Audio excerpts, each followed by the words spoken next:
All right, part two. I'm gonna minimize this so I'm not looking at myself constantly. Um, let's see. Yeah, let's just get back into this. I recorded part one before, and at the time of recording, I've already viewed that like first 30 minutes. So now it's gonna be like all new everything, basically. Me watching this for the first time. So let's just start. I've mentioned before, I think in part one, that I've watched a ton of Andrew Tate content. I think it was when he, was it in 2023? It was like a couple months before he went to Romanian jail for 3 months. I discovered who Andrew Tate was, and I watched from then on, like for a year and a half, of like 90% of the content that I was watching, when I watched content like all together in my life as a whole, was like Andrew Tate content. I'd probably say like 80 to 90% for a year and a half.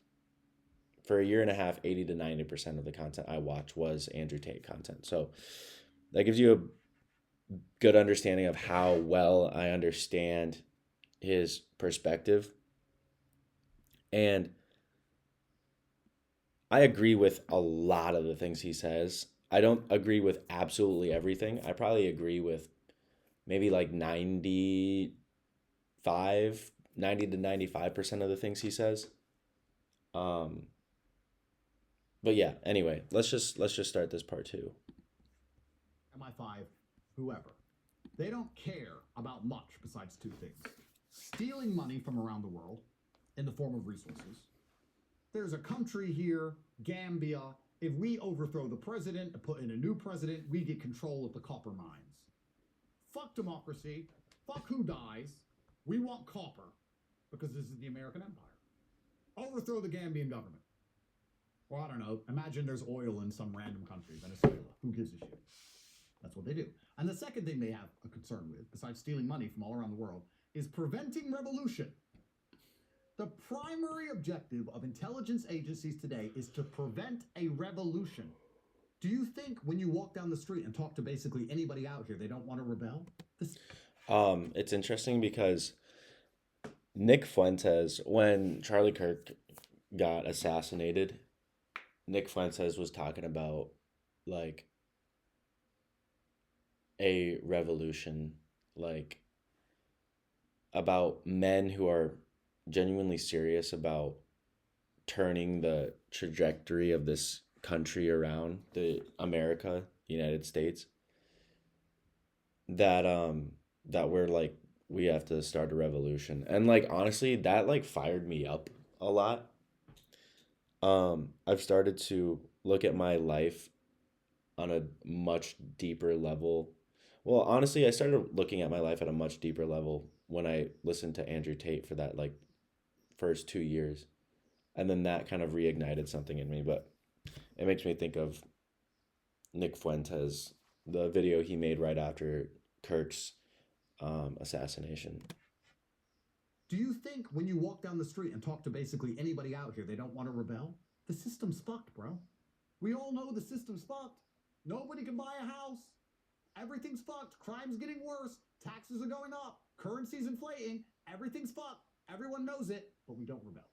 I think we don't rebel because they also, not only are they corrupting the system, or they have the system rigged against us to not succeed, um, but also they have things to sedate us and distract us when we realize we have no chance.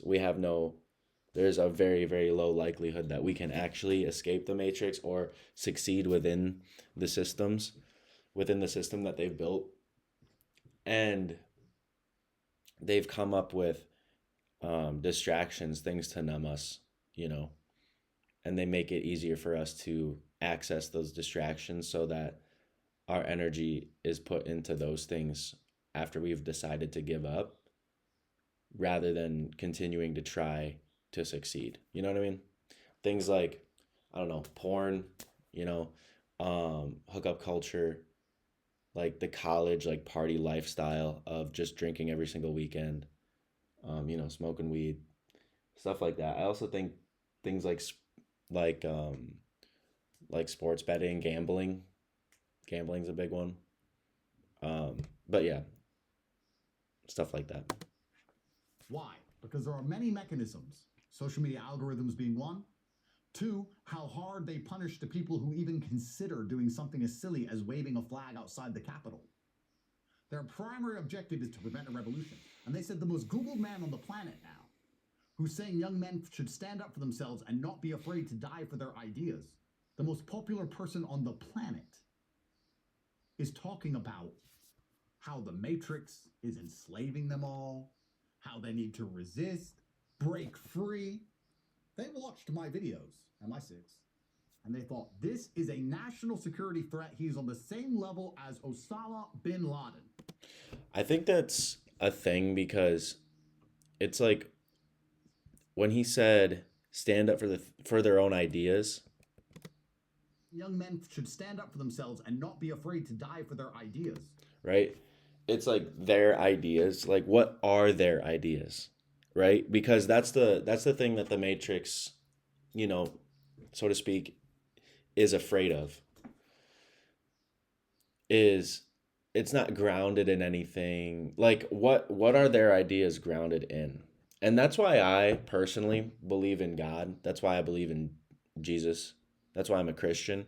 It's because he has, like, even if you just saw Jesus as a prophet, he has amazing, amazing ideas. Like, and so to follow Christ, to follow Jesus, I think is a really, really, really good standard because it's such a good moral standard that like to follow Jesus is to, act in like the most good moral way you can as a human. So I think it's an amazing standard for life, for human life and behavior and character. But yeah, like with any random ideas, like an army of young men, like a revolution, if they're not based in like, if they're not like perfectly good, like Christians or Muslims or something, or Buddhists, or like some group of people that have like a very good moral, character, it can be a little frightening because yeah, like who knows what that army is going to do, you know. Just like playing a little bit of devil's advocate in that way. But yeah. The most popular person on the planet is talking about how the Matrix is enslaving them all, how they need to resist, break free. They watched my videos, MI6, and they thought, this is a national security threat. He's on the same level as Osama bin Laden. And that was UK government. What? That is when my phone got wiped. Why the UK? What's the most important thing we need to understand about UK politics at that point in time? The UK has always been more left than even the Dems. And at the time, the Dems were in power when all this was happening. Please remember, guys, when all of this was happening, you got banned on the internet for saying there was more than two genders. They banned you. You got banned for saying the COVID vaccine was dangerous. They banned you. The internet was complete Stasi. Now, why couldn't they just ban me? I want to read this. The internet was complete Stasi. The Stasi was the secret police of communist East Germany, known for spying on its own citizens and using fear and intimidation to keep people in line. Osama bin Laden. And that was UK government. What? That is when my phone got wiped. Why the UK? What's the most important thing we need to understand about UK politics at that point in time? The UK has always been more left than even the Dems. And at the time, the Dems were in power when all this was happening. Please remember, guys, when all of this was happening, you got banned on the internet for saying there was more than two genders. there was more than two genders, you got banned for saying there were more than two genders? Because I feel like that's been going on for a while. Or maybe that's just my, altered, warped perspective. Just because of how constant that messaging is pushed upon someone like me that there are more than two genders. I feel like saying there are more than two genders is common nowadays in society because it's been so propagated on us that like accept trans, lifestyle and worldview and like to accept all that. It's like, am I hearing this right? UK politics at that point in time. The UK has always been more left than even the Dems. And at the time, the Dems were in power when all this was happening. Please remember, guys, when all of this was happening, you got banned on the internet for saying there was more than two genders. They banned you. You got banned for saying the COVID vaccine was dangerous. They banned you. The internet was complete Stasi. Now, why couldn't they just ban me? Well, they did. But why didn't it work? Clipping. 28,000 fan pages. So when I made, and I think another reason to answer your question why the UK decided I was the threat is because although I am born American, I grew up in England. I'm seen as English. I'm from Luton. And I was bigger in England than I ever was in America. Really? The English people were really tired of their government, and they still are. So when I made my final message, I talked to Tristan. I said, enough is enough. We've done well.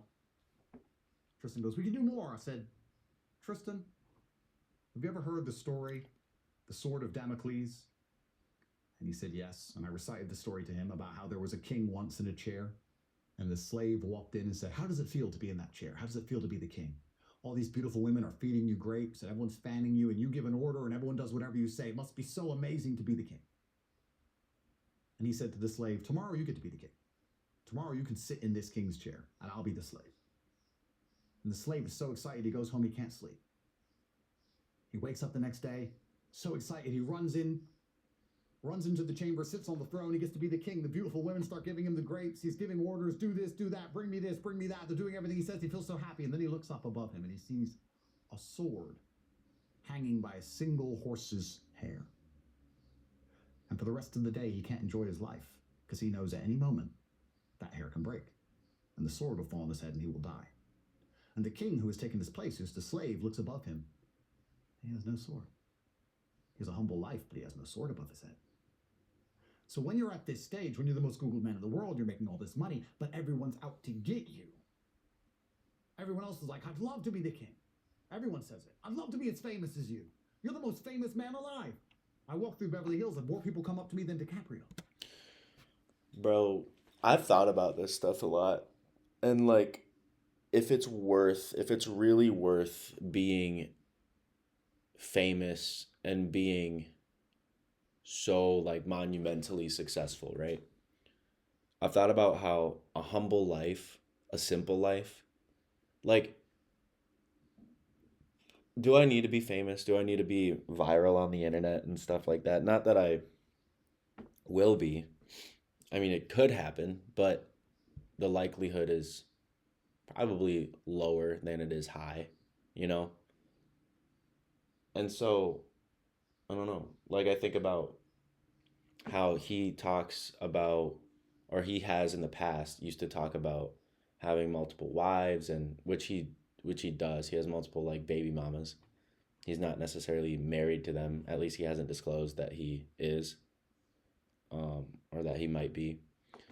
But he talks about this, just like having like such an abundance in every area of life, like whether that be, again, like girlfriends and his children and his money and his fame and his intelligence. Like, he'll talk about that. And I think about, exactly what he's talking about with that sword hanging above you. It's like, and he always says there's no light without dark. So it's like, how much do you have and how much do you need before the weight on the other side, the darkness, is too much for you to bear? You know what I mean? So for me, it's like I think about living like a bit more of a humble life than he does. Not that it's going to be even easy to reach, a fraction of success that he has reached. But, if I were to try hard and I were to get to somewhere similar to where he's at, or somewhere at least more relative to where he's at, it's like I would think to myself, do I even want to try for more like how he has? Or should I just call it here and live a more humble life and have more freedom in that way? It's an interesting thing thinking about like having just one wife, especially being a Christian. It's like having one wife, having like 5 to 10 children, hopefully as many as my wife could have, like, and not having like 30 kids and not having 5 baby mamas or more, and only having like a couple or a few sports cars, supercars, rather than 70 to 100, having like not a massive Pagani penthouse in Dubai, and just having like a really nice home in some suburban area or just outside of the city, you know what I mean? For my family. Like, does it need to be all that big? Does it all need to be so grandiose and and large and glamorous looking? Maybe not. Especially considering the fact, well, specifically considering the fact that the sword, would be above my head, and that hair or that string would be thinner, you know, as I grow in success. Anyway, let's just continue. They swarm me. They don't swarm the A-listers. They don't swarm the movie stars. They don't care. They all swarm me. I was like, that must be cool. Yeah, but there's a sword above my head. I tell Tristan the story. I explain to him the sword of Damocles. He likes his cigar. Doesn't give a fuck. It's Tristan. I said, fuck him. Then I said, what about the story of Icarus? Remember the man who flew too close to the sun, Tristan? Again, keeps puffing on his cigar. Andrew, fuck these people. And I love Tristan with all my heart. And the best thing about our relationship is that we listen to each other. And I said, if you say fuck them, if you say it's war, it's war. He goes, it's war. So I fuck him, let's run it. So I was the one saying, let me do a final message and go away. And Tristan was like, no. We've just gotten started. So I do my final message. I explain that I misunderstood. That little clips have been taken out of context. That I'm a nice guy. That I'm just trying to teach the world entrepreneurship. I haven't really done anything wrong. I said women can't park. They can't. Get over it. Final message goes out. 28,000 fan accounts jump on the file. He really is a warrior. Like, his father, he's meant for battle. And if that's like modern battle politically, culturally, like cultural battle, like, it's battle, it's war, and he has the mind for it, and he has the ability for it, and he stands up for the underdog that does come from a single parent household in a poor town, and he's been homeless, he's been eating KFC out of the untouched KFC chicken out of like the bucket in the garbage can, or aside the garbage can at a KFC. You know what I mean? Like, he's been poor. He's been homeless. He's been living that life. Or he has in the past. And so, anyway. Final message goes out. 28,000 fan accounts jump on the final message. I'm getting more views than the BBC. And for the first time in history, they banned someone, and he got bigger. When they banned Alex Jones, he went away. When they banned Nick Fuentes, he disappeared to the corners of the internet, the fringe corners of the internet. But when they banned me, I got bigger. I didn't get smaller. I got bigger. and you get 3 lives. Per your question. First, they try and shut you up. Second, they try and put you in jail. Third, they try and kill you. So when I noticed I was getting bigger and my school's gaining more and more and more students, I'm making millions of dollars a day, Jack. I go to sleep and wake up with $2 million new dollars. It was ridiculous. I said to Tristan, something's going to happen. We have to get out of here. The day I said that to him, we were sitting around talking about it, and by coincidence, by providence, I do like to believe that perhaps I live in the Truman Show. A man comes to my house, a Romanian guy. I'm not going to say names. I need to talk to you. I said, brother, I'm busy. Not today. I said, it's important.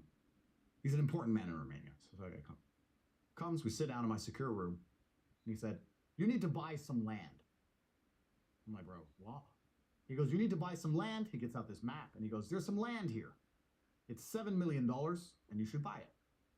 And I said, why should I buy it? This is 2 hours by dirt bike to reach this land. It's not even near a road. There's no electricity. There's no water. I can't build anything here. I'm going to have to get an ATV and drive all day to even reach this land. It's in the middle of the Carpathians. What do I want to do with this? So my dad was given it after the fall of communism, and he wants to sell it for $7 million. You should buy it. And I said, well, I don't have time. I don't want it. He said, you're going to need the friends. I said, why am I going to need the friends? I have friends in Romania. Without incriminating myself. I have friends. He said, there's a lot of conversation about you in Romania in the power structures right now, and I think you're going to need the friends. And my stupid ass, even though I knew it was a shakedown, thought it was about all the news coverage of my deletion. I was like, well, the BBC is saying I'm a horrible person and I live in Romania and they deleted me from social media and now my final message has gone out and it's on 28,000 fan accounts and I'm the talk of the town and all this is going on. So of course some high-level Romanians have fucking spoke some shit about me and now they're trying to shake me down. This is all gay. I'm like, bro, I'll let you know. I'll get back to you in a few days. He left and I said to Tristan, let's get the fuck out of here. Let's just go. He goes, where? I said, Dubai. Dubai's a pretty stable place. You don't get shot by accident in Dubai. I was like, Tristan, I know you're saying fuck them. I can feel the heat. Something's going on. Let's just go to Dubai a little while. He goes, fuck it. Let's go to Dubai. I don't give a shit. Let's go. Cool. Big private jet. All the girlfriends on the jet. All the babies. All the baby mamas. 30 women. Fucking me, Tristan. Like a easy jet flight full of chicks. We go to Dubai. Go to some big, beautiful house. Put the clips in of that house. With the Bugatti outside. Georgiana's with us. She's driving the Bugatti outside that big, beautiful house in Emirates Hills. $250,000 a week. Chump change. We're rich. 250 grand a week in rent. Shisha, having a great time. Did my first podcast with the Nelk Boys and Bradley Martin in that house. Zuby, I did a podcast with Zuby. And during all these podcasts, I could feel the heat. Rob Moore, my first Rob Moore, when I was in Dubai, I'm the biggest thing in the world. Everyone's saying, can we do a podcast? Can we do a podcast? I'm like, yeah, sure. Everyone's flying to Dubai to talk to me, and I'm saying in all these podcasts, you get 3 lives. And if they ever try and put me in jail for something I didn't do, I hope everyone at home is smart enough to understand it is a setup. I said that verbatim. Please play the clips of me saying that verbatim on repeat in Dubai after all of this has happened. After about a month in Dubai, I'm sitting there, and I'm like, Tristan, I still feel uneasy. And he goes, why? We've made it. And I remember him. I remember the gesture. He goes, we've made it, and does this. And he gestures his hand over at a pool behind our $45 million house filled with women. So we made it, bro. And I was like, 35 years old? I had like $30 million maybe. Now I've got hundreds of millions of dollars, which I've made inside of a single year. You can't just make it like that. Life can't be that easy. It was a fucking few of my friends and me, teaching people it wasn't a scam. The reason it worked is because it worked. If it was a scam, it never would have took off. It took off because we were teaching kids to actually make money. Everyone's making money. I'm the most popular man on the planet. Everyone loves me. I'm top G. I'm famous. I've got hundreds of millions of dollars. I've got this big house in Dubai. I've got beautiful women. I've got kids, everything. I'm like, have I won? She's like, yeah, we won. It's over. We won. Like, it can't be that easy. He goes, I think we won. So we're in Dubai for about 2 or 3 months. I'm doing viral clips. I did the clips with Aiden. Aiden came out there, did the podcast with Aiden where I had the robe on and he's sitting there and I'm doing all these things. We're in Dubai. And then one day we get a phone call from Piers Morgan's team. You're a cultural force and we want to talk to you. I was like, Tristan, see, I told you, here's the setup. I told you they want us to go to England, they're going to arrest us. We're on a terror watch list in England. Tristan's like, stop being a pussy, bro. It's Piers Morgan, he's a bitch. I'm like, no, but if we go to England, they're going to fucking arrest us. He goes, are you scared of Piers Morgan? I'm like, no, fuck Piers. And he goes, okay, but when you go on there, just be a little bit calmer. Because my first Piers Morgan, I didn't beef him. He goes, this is probably a test. They just want to see, like, if you're really a terrorist. Go on there, be a bit calmer, be a bit nicer, explain the truth, explain that you're a nice guy, don't let anyone think you're a danger. Go on there, and if you watch my first Piers Morgan, I'm a lot calmer. I'm a lot more like, I deliberately decided not to go there and be top G. To be a lot more understandable as a human. So Tristan convinces me that the British state just wants to make sure I'm a sensible, rational actor. So we leave our phones, we leave our laptops, we leave everything sensitive in Dubai. We get on a private jet with a small suitcase and we fly to England. And as the plane was coming down into London Heathrow Airport, I said to Tristan, they're going to arrest us when we land. He goes, we'll see. We land, straight through. Straight through, no problem. Did the podcast with Piers Morgan. I deliberately let him clown on me a little bit.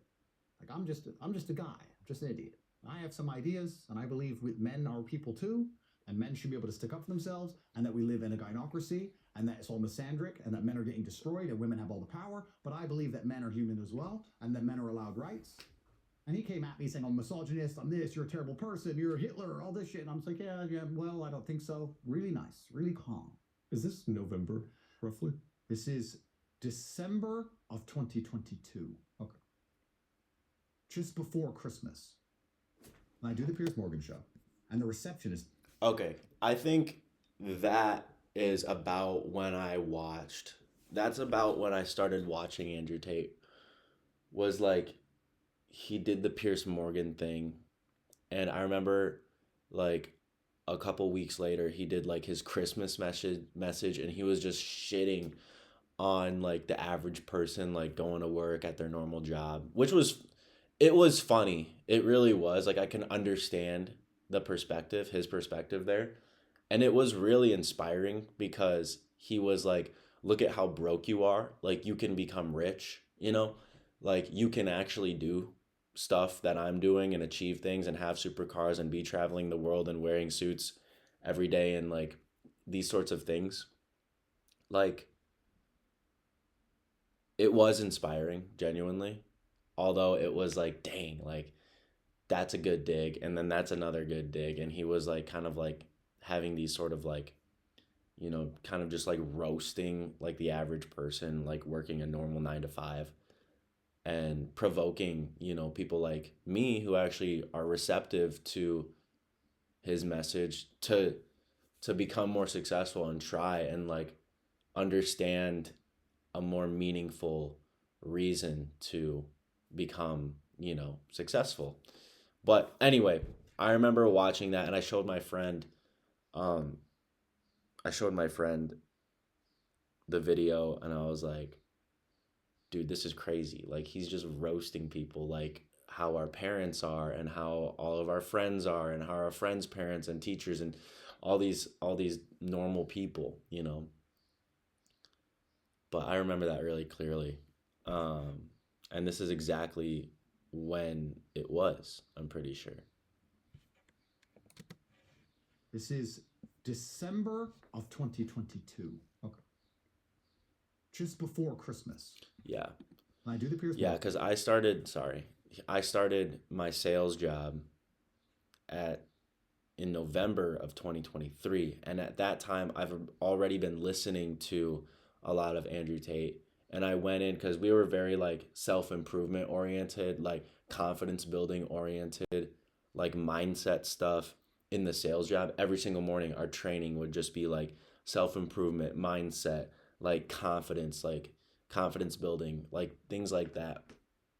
And at that time, I was already, like, super into the, like, Andrew Tate stuff about masculinity and stuff like that, and masculine development, the pursuit of masculine excellence, essentially.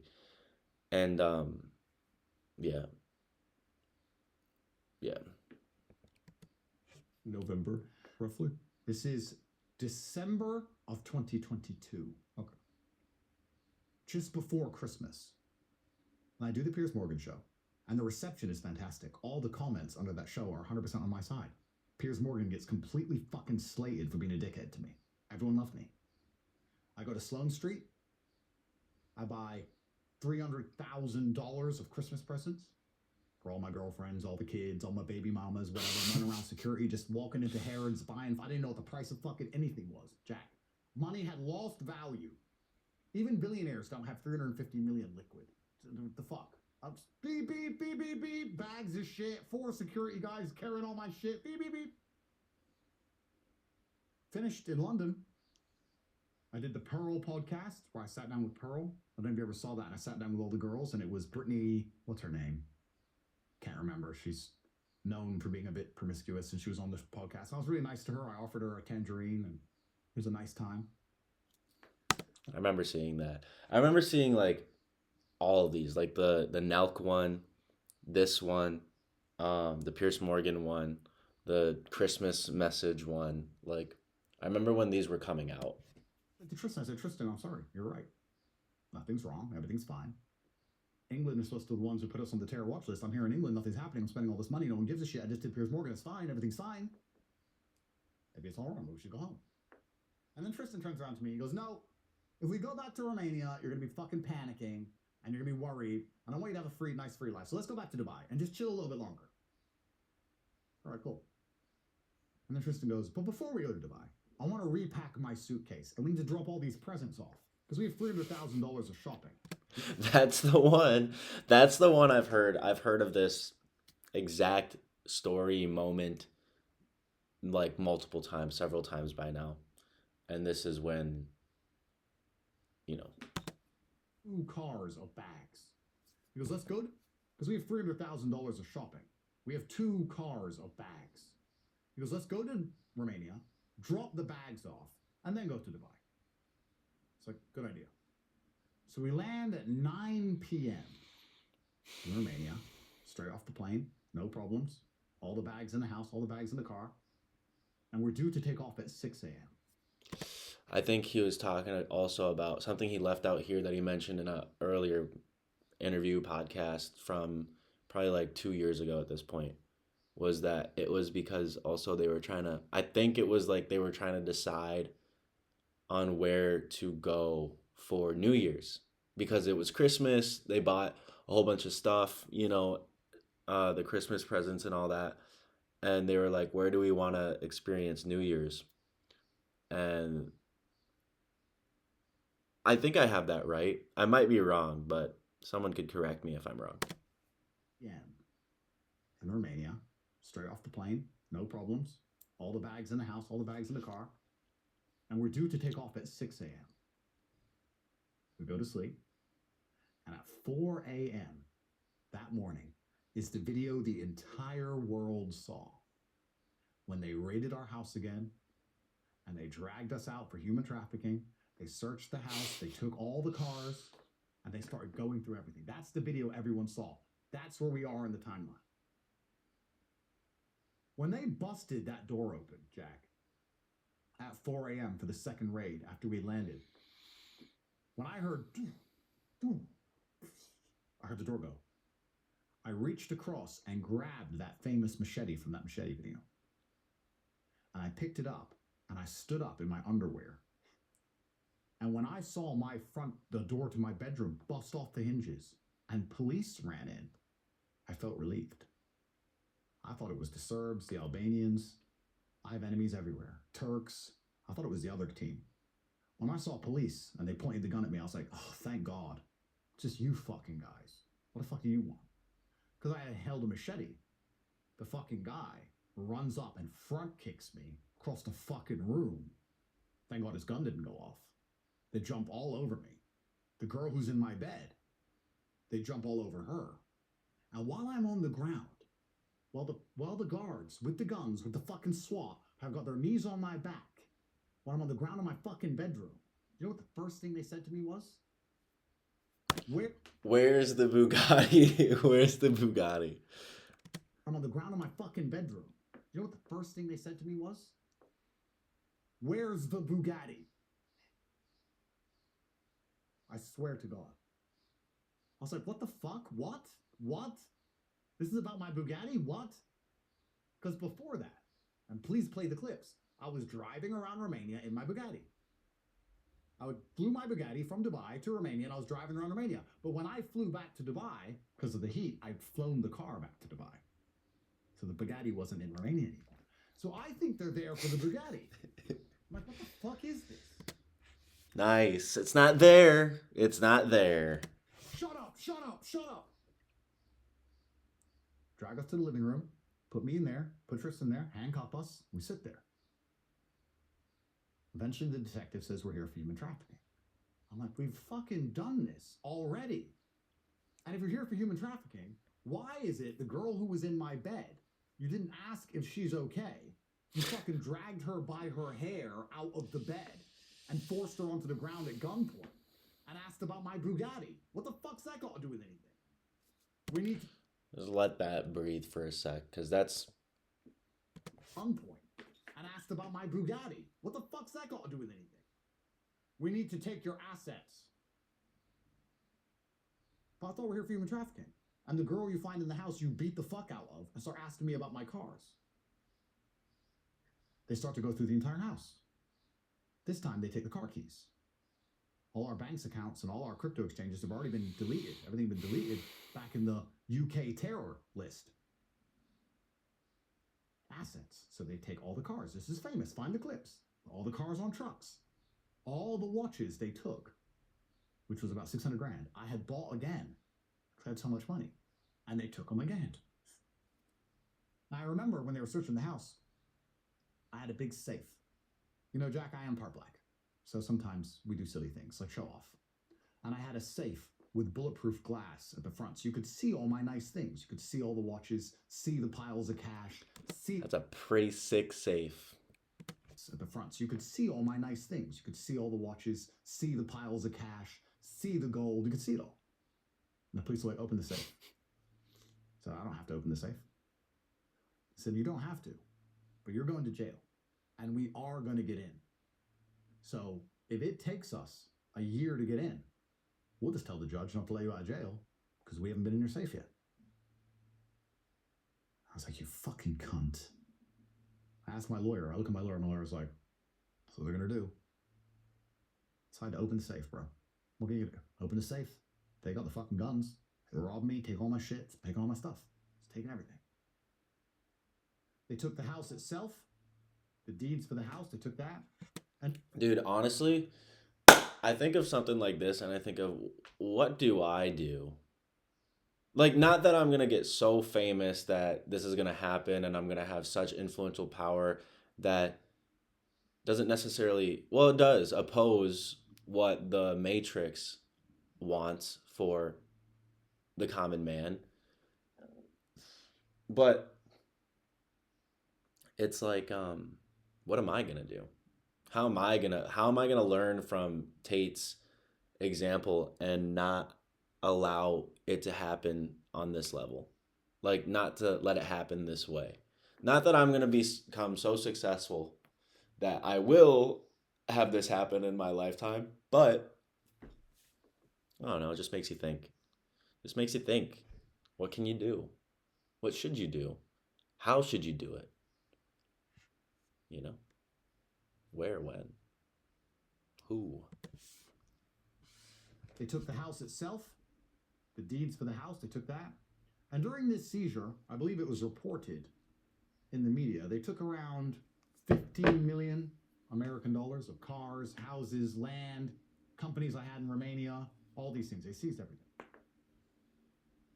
And after this house search of looking for drugs, looking for steroids, all again, and the whole time I'm saying to the guys, what the fuck is going on? We've already done this, guys. She's a liar. We know she's a liar. We've already done this. We've been through the whole house. What's going on? They said the same thing as last time. You have to go to the DECA office and talk to the prosecutor. I'm like, is it the same guy? They're like, you'll see. And at this point, you know, in my optimism, I must be stupid. I'm sitting there going, this must be a mistake.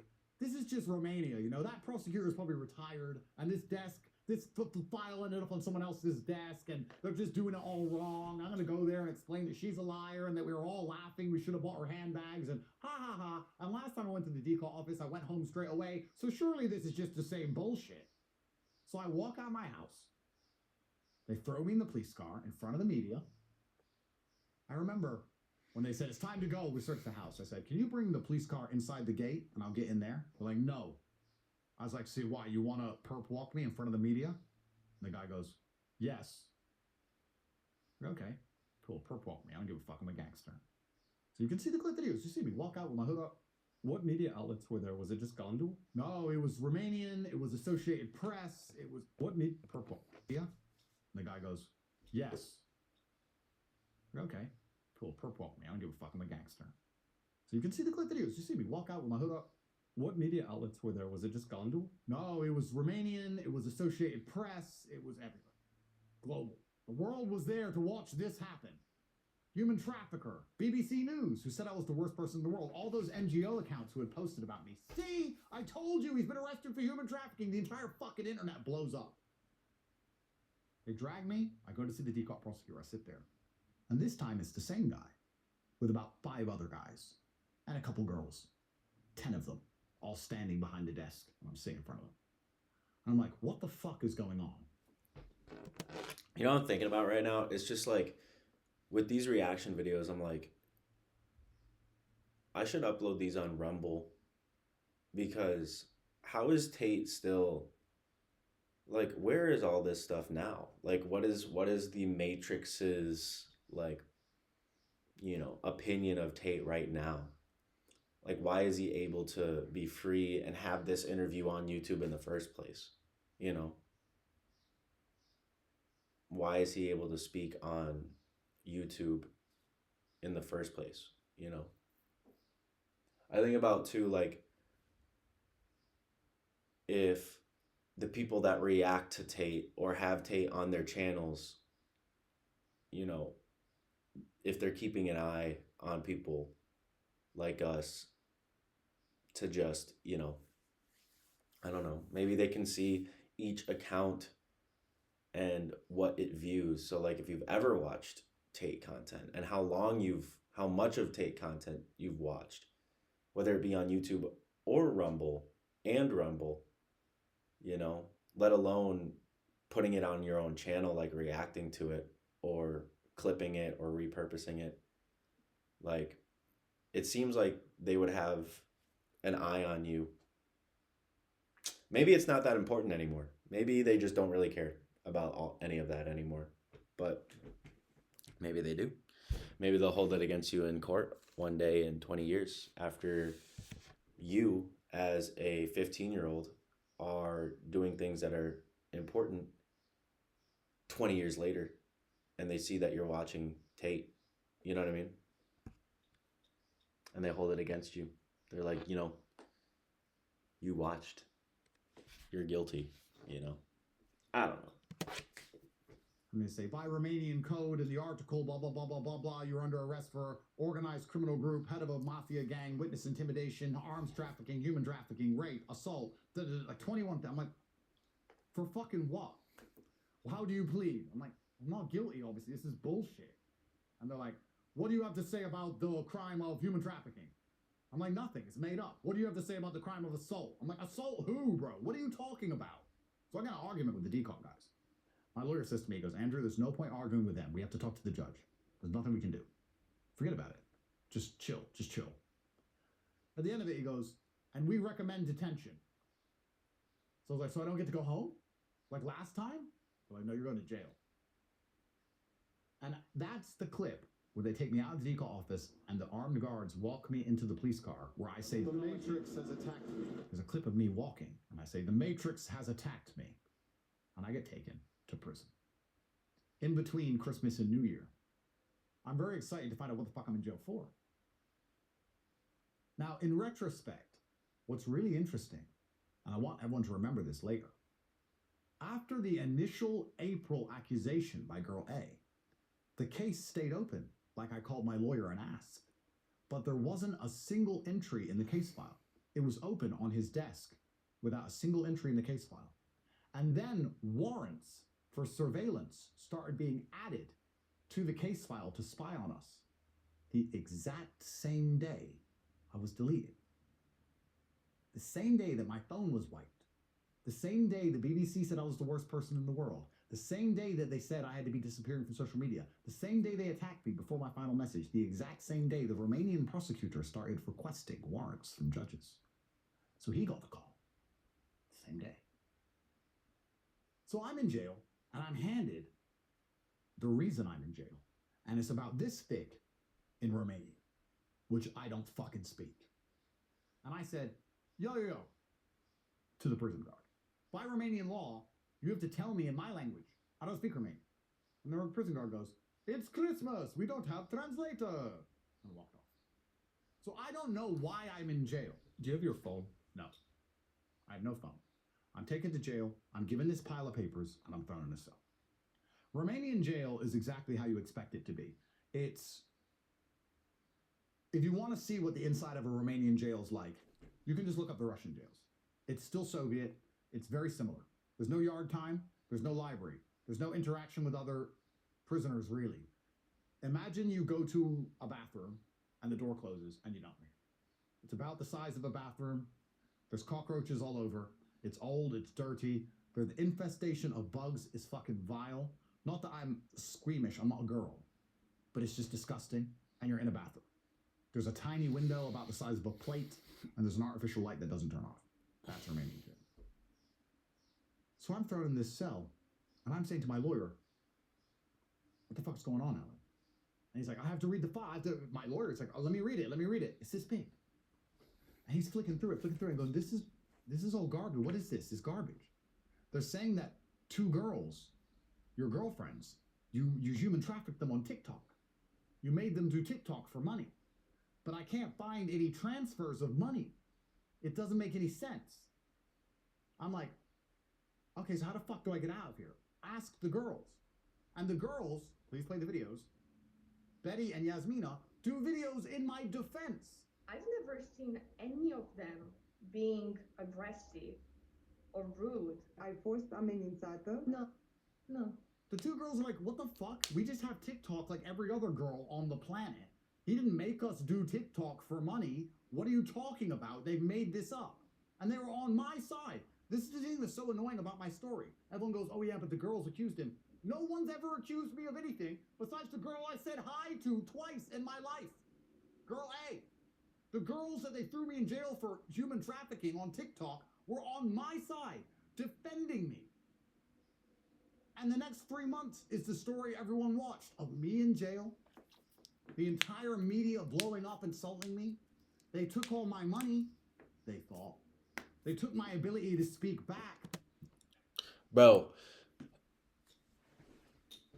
I remember when he went to jail, and I went on like a Tate binge. Like I was like learning as much as I possibly could in that 3 months. And then when he got released, and then like Lucy, or not Lucy, it was like that was the made up person. But when the interviewer, that BBC chick, like they were doing like a hit job on him as soon as he got out, and his hair was like kind of like grown out and his beard was big. And there was that video of him like walking with a cigar, and he's like massive, like he's massive. Like he's bigger than me, so I guess I don't need to use air quotes, but I don't know. And the next 3 months is the story everyone watched of me in jail, the entire media blowing up, insulting me. They took all my money, they thought. They took my ability to speak back, they thought. But of course, I'm smarter than the average bear, and I have money hidden, and I also have 28,000 fan accounts. So there's this media war of the mainstream media saying I'm a human trafficker, and all my fan pages and my Twitter constantly releasing information that I'm not a human trafficker. I need to do some push-ups quick because I'm getting a little chilly. So I'm going to reverse it a little bit, do some push-ups. Don't mind me. So I'm still listening.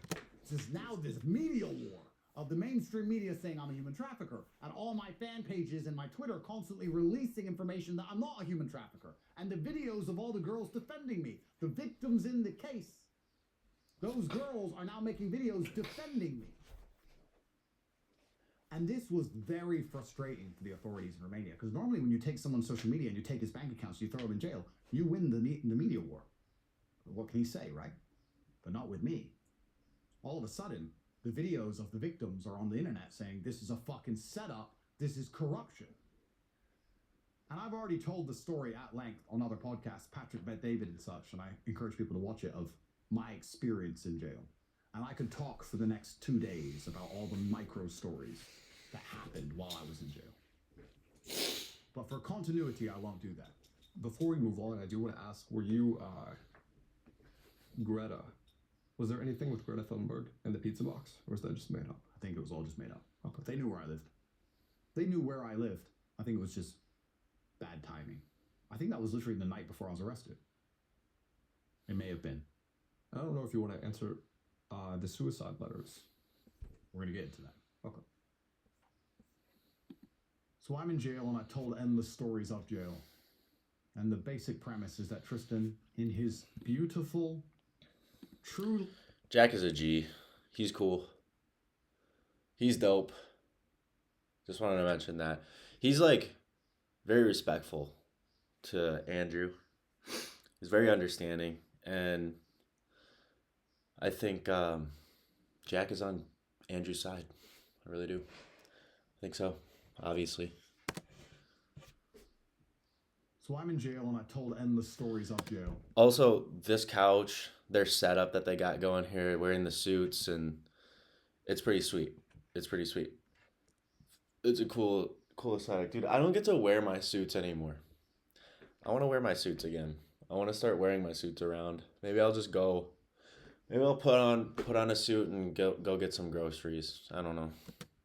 I don't know if you want to answer the suicide letters. We're going to get into that. Okay.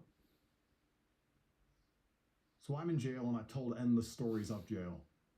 And the basic premise is that Tristan, in his beautiful, truly remarkable forever optimism, thinks it's funny. It's a Matrix attack.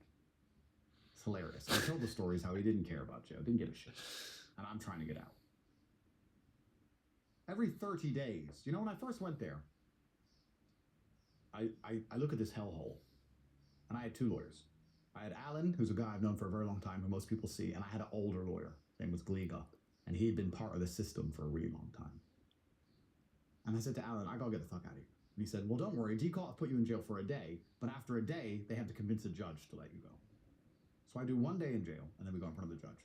And Alan stands up and goes, inside this entire file, which I've been up all night reading, they're accusing Andrew Tate, a man with money, of human trafficking 2 girls on TikTok. They can't prove any money was made on TikTok. They can't prove any transfers went to Andrew from TikTok, and the 2 girls says he didn't do it. So can Andrew go home now? He presents it all to the judge. And the judge is like, yeah, this doesn't really make sense. And she's kind of confused. She's asking lots of questions back in Romania, like, what do you mean TikTok? Everyone has TikTok. He's like, yeah, exactly. This is stupid. So at the end of all this, she goes, I have to go make my decision. And at the end of it, I said to Alan, what happens if we go to jail? He goes, there's no way you're going to jail. I was like, why not? He goes, I've been doing this 10 years. I've never seen a case this stupid. There's no way you're going to jail. So you sure? But what happens if we do? He goes, you're not going to jail. And you know what was weird? When he started saying that, I just knew I was going to jail. You know when someone's like so sure? I'm like, I just sit there and I was just like, we're going to go, aren't we? We're going to go.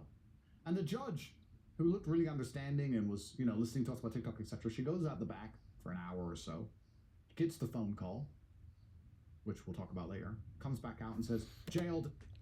Yeah, it's bigger than that. It's bigger than that. Andrew,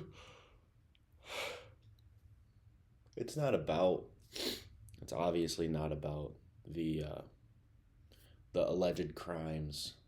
It's about the impact that he's having on culture and how the government doesn't want that impact to slow down what they're doing to the culture, Gets the phone call, which we'll talk about later, comes back out and says, jail, detention, 30 days, and walks straight off. Guys jump on me, handcuffs straight me to the jail, throw me back in the fucking cell. And I can't believe it. And I'm saying to Alan, what the fuck is going on? And he's like, I don't know. I've never seen corruption like this. Your case doesn't make any sense. I don't know where this is coming from. I have to find out where this is coming from. It's coming from the UK because of the media, because of the mainstream media, because the government doesn't want him to be out there spreading a message to tell young men to start a revolution of being principled, energetic, strong young men. Corruption. Like, I know this is corruption. What the fuck is happening? So my first week in jail, and I've already told a lot of stories, but I just want to tell some important points for the story. My first week in jail, I come to the conclusion that the Romanian system is a fucking setup, and that these clowns, these prosecutors and fucking idiots who know I'm innocent, have set me up to shake me down and steal my money. Well, they're controlled, right, by the UK, right? So it's like they're not stupid. They're just doing what they're told to do by the greater authority, right? So I need to get out without using Romanian names. So what do? Well, I do three things. The first thing I do is I call the British embassy. I'm British. Second thing I do is I call the American embassy. I'm American. And the third thing I do is I request for my international legal teams to fly in to see me. And things happen in that order. The British embassy sends somebody to come and see me in Romanian jail. And I get taken from my cell and get taken to the room. And the lady from the British embassy's there. And she's like, hello. I'm like, hi. So yeah, I've been set up in Romania. She goes, yeah, a lot of people get arrested around the world. So I just want you to know that consular support is pretty limited. And I have a leaflet for you. It's gov.uk leaflet about what happens when you're arrested abroad, and any information you need is there. I was like, okay, yeah, but this is a corrupt setup. So who do I speak to? She's like, I just have to give you the leaflet. Nice to meet you. I walked off. That was the British consular support. Took me back to my cell with this fucking leaflet. Gov.uk. If you're arrested abroad, what to do? Like, this fucking garbage. So I was like, fuck the English. They're useless anyway. No one gives a fuck what England says. We wait for the Americans. I'm an American citizen. And I'm there and I'm talking to the prison guards. And the prison guards know I'm innocent. They're like, what are you doing here? Because everyone knows me in Romania. I'm famous. I'm like, bro, you fucking tell me. And they're like, you've upset someone. I'm like, who? They're like, I don't know, but there's no reason for you to be here. This is bullshit. It's Romania. It's bullshit. You upset someone. I'm like, who did I upset? Is it the guy whose land I didn't buy? Like, what's going on? Go to my head. Bigger. Anyway, they said, an American has never been arrested in Romania before. I was like, really? He goes, yes, actually, we had an American guy here before. He stabbed 2 people. And he went home in 3 days. Back to America. I was like, really? He goes, yeah, Romania's not going to arrest Americans. I was like, so I'm going to go home? They're like, for sure. I said, well, he stabbed 2 people and he got out. I supposedly fucking stole TikTok money, so I'm sure I'm going to get out. So I'm really excited for the American embassy to turn up. American embassy turns up. I walk in there. I'm like, guys, thanks. It's his influence. It's the influence that he has. It's bigger. It's bigger than just physical stabbing or taking money. You have hundreds of millions of followers that you can, and they're all young men that can literally start a war if you said so, you know? So that's why, right? Obviously he knows this. Obviously I'm just saying this because I feel like I need to say it for whatever reason. But for those that don't really share the perspective, maybe this is for you. Maybe that was for you. Real humans, no more Romanians. You're I'm an American, you're a fucking American. This is bullshit. U.S. Constitution, this is fucking garbage. And they're like, yeah, the American government considers Romania to be a real legal system, and that we respect the sanctity of the legal system, and we believe that you have to go through the legal system. I'm like, what the fuck does that mean? This is a setup and a corrupt dump. We all know it's corrupt. On the corruption index, we're at the same level as Zambia. That's not a lie. Look it up.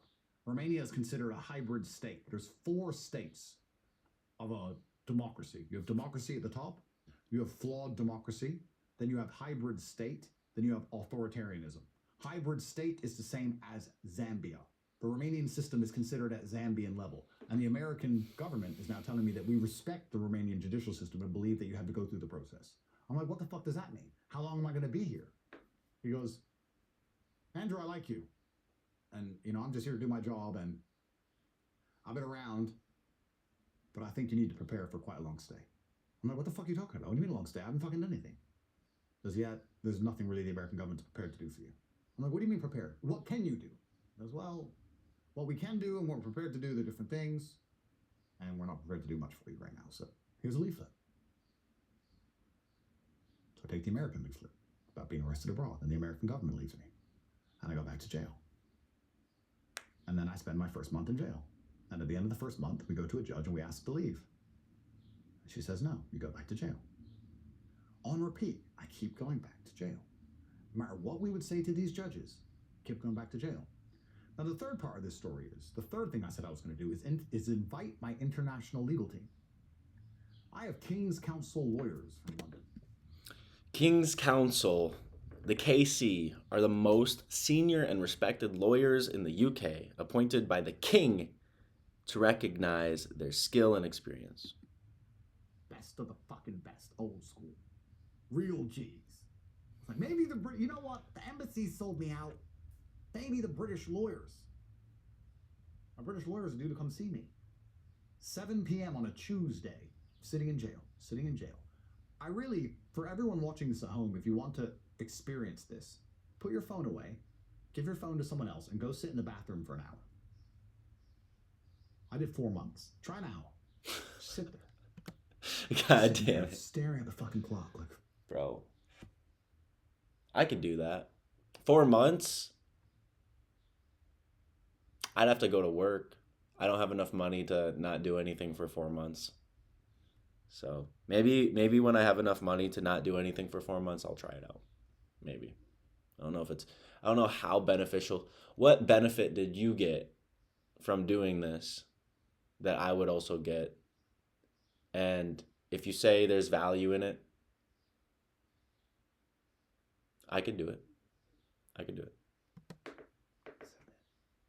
7 p.m. comes, they don't turn up. My lawyers don't turn up. Why the fuck my lawyers don't turn up? I get on the phone, what the fuck's going on? Eventually I hear, when my British lawyers landed in Bucharest, someone from the British embassy was waiting for them and said, these boys are done. Don't waste your time. You're not going to go see these boys. This is a national security issue. Go home. Why the fuck is the British government sending people from the British embassy in Romania to wait for my British lawyers and telling them that I'm a national security threat and I can't see my fucking lawyer? What the fuck is that? They told my lawyers to fuck off out of Romania and that we're a national security issue and that we're toast. We're wrapped up. We're done. Don't waste your fucking time. That's why my lawyers didn't come see me. Because the British government blocked it. After 4 months, when I'd really lost all hope, we went in front of a judge. And the judge asked some questions to our lawyer, and our lawyer explained how it's bullshit as usual. And this judge is one of the best in Romania. Because a member of her family, I believe, I don't know exactly, and I don't want to talk about anyone else's personal business. There was actually 3 judges on the panel. One of these judges, I can't remember who, had a member of their family who did 8 years for a political case. He was innocent and did a political case. I think it was a cousin or something. So she became a judge to restore integrity to the Romanian system. And they've tried to promote her to the European Court many times, and she won't go, because it's a promotion to get rid of her. Anyway, she asked some questions, whatever. This is at 10 a.m. And we went back to jail. And normally when you're in jail, you go to court, you go back to jail, and you wait for the decision over the phone. They don't tell you in court. And within 40 minutes, your lawyer calls you in your jail and says, you're staying in jail. 10 a.m., 11 a.m., no answer.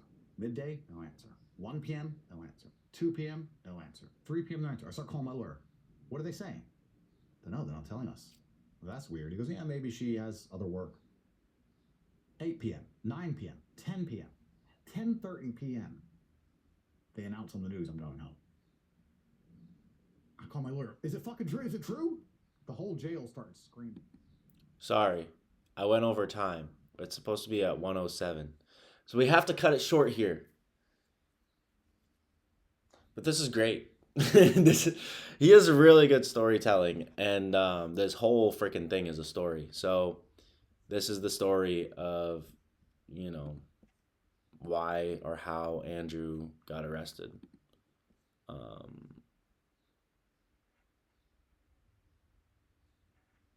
Yeah. Anyways, let's leave it at that for today. This has been great so far. I'm just gonna leave it at that. I think I'm gonna go work out, maybe do an hour of like heavy bag workout, some Muay Thai drills and things. So that's what I'm gonna go do. I've been feeling jacked up. Like I think it's because it's a bit chilly in this room and I'm like wearing a tank top and I'm like trying to warm myself up. So like I'm spiking with energy to try to warm myself up. But yeah, I'm excited to get through the rest of this. I hope that Andrew isn't under so much heat still that these reaction videos would get, banned or taken away or something like that or deleted. I don't even know. Like, I don't know. I don't know. They're probably fine. I would hope. So let's just leave it at that. Anyway, like, subscribe. Also, you could go ahead and check out my other YouTube channel. It's Chase Reacts 99. It's where I react to like music. I was in a band for a long time and in another life. And I still sometimes listen to rock and metal music. So that's where I listen to some newer rock and metal music just for fun. So check it out. I should probably start leaving a link in the description for that channel too. But anyway, all right. See ya.